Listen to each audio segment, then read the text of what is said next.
A very, very good Monday afternoon to you. I hope I find you very well indeed on what is here in Manchester actually quite a nice day. Not a bad day at all. And having a quick look at the early tennis of the day, both at Roehampton for the qualifiers for Wimbledon and down at Eastbourne for the Aegon tournament that's down there at the moment. It looks like most of the UK is having relatively good weather right now.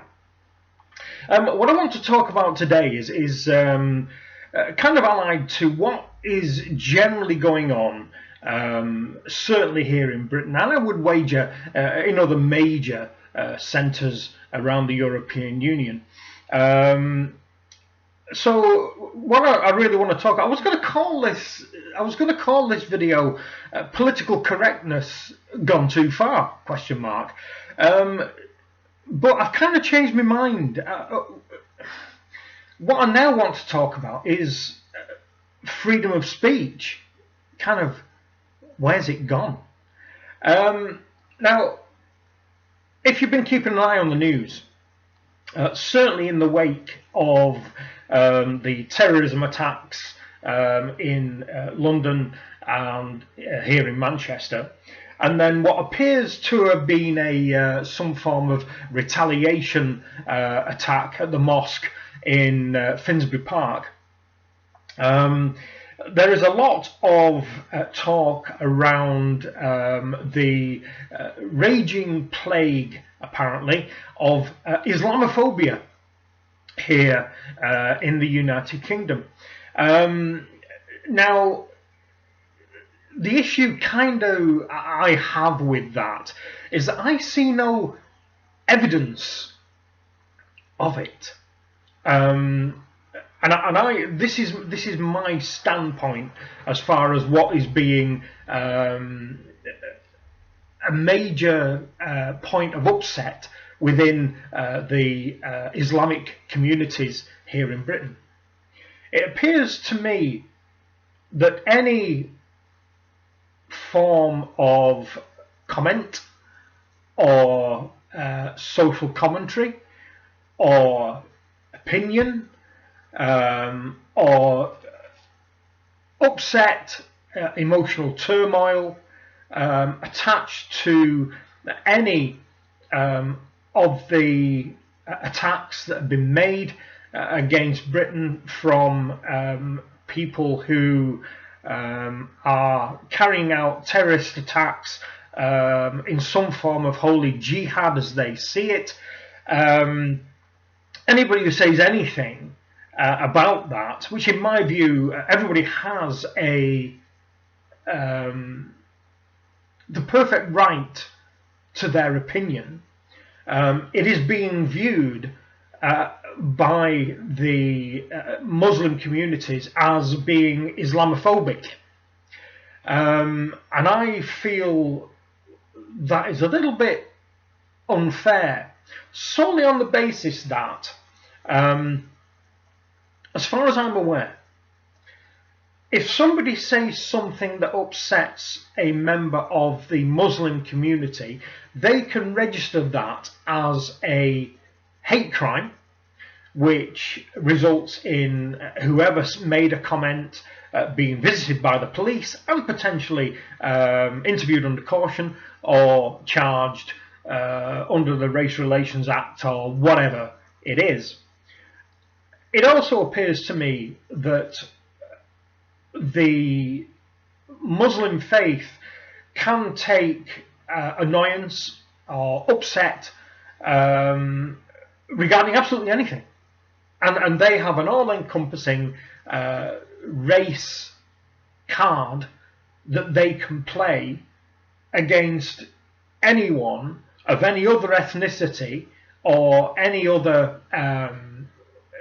religion, faith, whatever it may well be. Now, I'm a great one for free speech. I love the fact that in the country in which I thought I lived, and it's becoming clear as the weeks go by, I'm mistaken. I actually don't live in the country I thought I lived in, which was a country whereby I could more or less go out and say more or less anything I liked, because we are a free state. We have been given the right to a free and democratic government, a free and democratic vote, if indeed we choose to vote, or in my case, we choose not to vote. It is our democratic right, and to do or more or less say anything we like regarding anyone, because it is a free country. But apparently we can't do that anymore with a certain section of this community. They seem at the moment to be pushing as hard and as long as they possibly can to ensure that no one, absolutely no one, can say anything.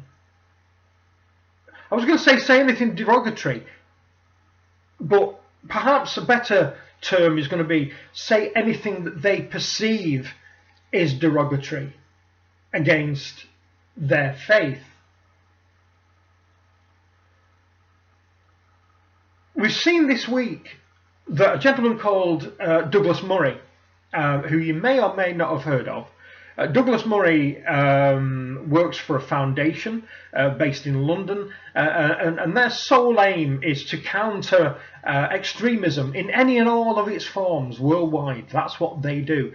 And Douglas at the moment is concentrating quite a lot on what appears to be this Islamic-focused terrorism that is plaguing what appears to be the EU right now.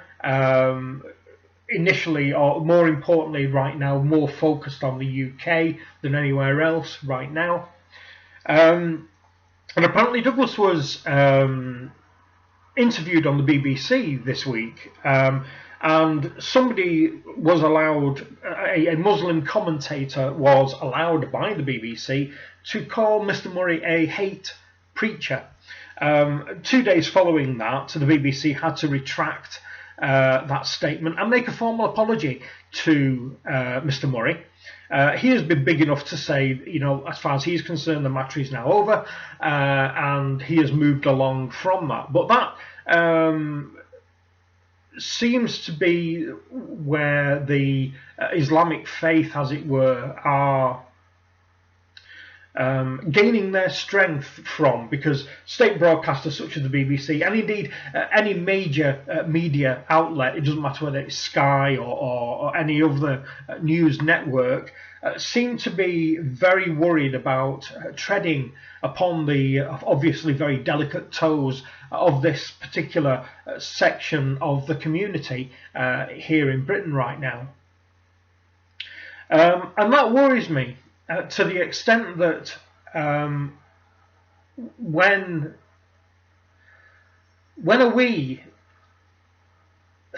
the other sections of the community here in Britain, and I'm not just talking about we, the indigenous whites here, I'm talking about the Afro-Caribbean, the Sikhs, the Buddhists, the Hindus, anybody else who live and cohabitate this little island of ours. How far is it going to go before we are so worried about what we can say without fear of being overheard and reported and ended up in court on some form of race-related charge because nothing can be said about a particular religious section of the world? I think the reason I've expanded this video today is because, and I've already touched on this, as you're well aware, and if you're relatively new here, you may well not be aware, I don't vote. I haven't voted now for about 20 years, something like that.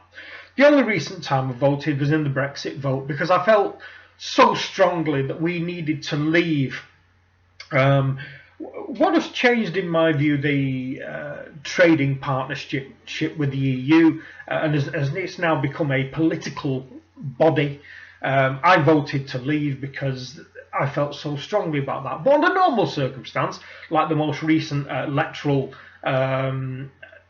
votes, both locally for our mayor or general election for the central government, I don't vote because I don't have any faith in the system. I don't believe anything changes, and I think that I can back that up by all the conversations that we have, whereby we all complain halfway through a term of a government saying, well, nothing ever changes. The NHS is still not working right, education's not right, and so on and so forth. So it seems a little bit pointless for me to vote. Anyway, the point I'm coming to is this, and this ties into this video, which is free speech. It is somebody challenged me when I said I wasn't going to vote. And they came up with an old tried and trusted argument, which is, well, if you don't vote, you shouldn't have an opinion. Well, the essence of a democracy is that everyone has a right to an opinion. And with that right to that opinion becomes hand in hand the right to free speech. And I feel that right, that hard fought right, because the great unwashed and ill-educated such as myself didn't have that right for such a long time. The high and mighty landed gentry and the royals and the titled in this country had all the power and had the say for so long. And it took a long time to allow we, the great unwashed and ill-educated, to gain that right to voice our opinion, to voice our feeling.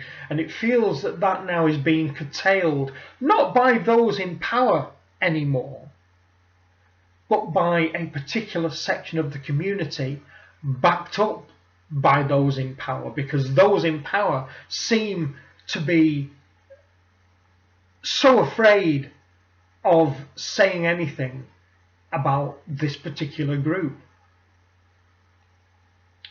My worry is, how far will this go, and how quickly will it go there? I am worried, very, very much so, that what was outlined in George Orwell's 1984, when he wrote it in 1948, is now coming to pass. There will be a version of what he called the thought police, where you had to have blinkered vision. You couldn't look on the outside world and form your own opinions and thoughts on what was going on. You certainly couldn't voice your opinions on what was going on. And I feel that that's where we're being pushed now, and I am very, very worried that those who have the ability to do something about this, therefore have the responsibility to do something about this, are not doing anything about this. And that is my concern. I am feeling downtrodden in my own country. Let me know what you think about this. Let me know, if I know I've got subscribers in the US, I know I've got subscribers in Australia and Canada. Let me know how you're feeling about whether your country is feeling oppressed to you, because that's how I'm feeling. I am feeling oppressed in my own country by a group of people and their supporters who are bringing in unseen community rules where any other part of the community other than theirs can't say anything. We're just too worried about saying anything. And anybody who knows me, I have a lot of friends and acquaintances who would say, to their great annoyance, that I say things without any great consideration. Well, where I am is, if I have something on my mind, I will say it. Now, yes, I can control what I say and when I say it. What I can't control is what somebody's reaction is going to be to what I say. Now, should I constantly be thinking, well, should I be worried about what the reaction is going to be to this? I don't expect anyone to second guess themselves if they're going to say something to me, because I'm big enough to fight my own corner. So I think that everyone should be armed, as it were, mentally and verbally, to fight their own corner. If I say something to them that they disagree with vehemently. So let me know. Let me know what you think. I'll finish off here by saying that I try to live by every day of my life, which is, I may not agree with what you have to say, but I will fight to the death for your right to say it.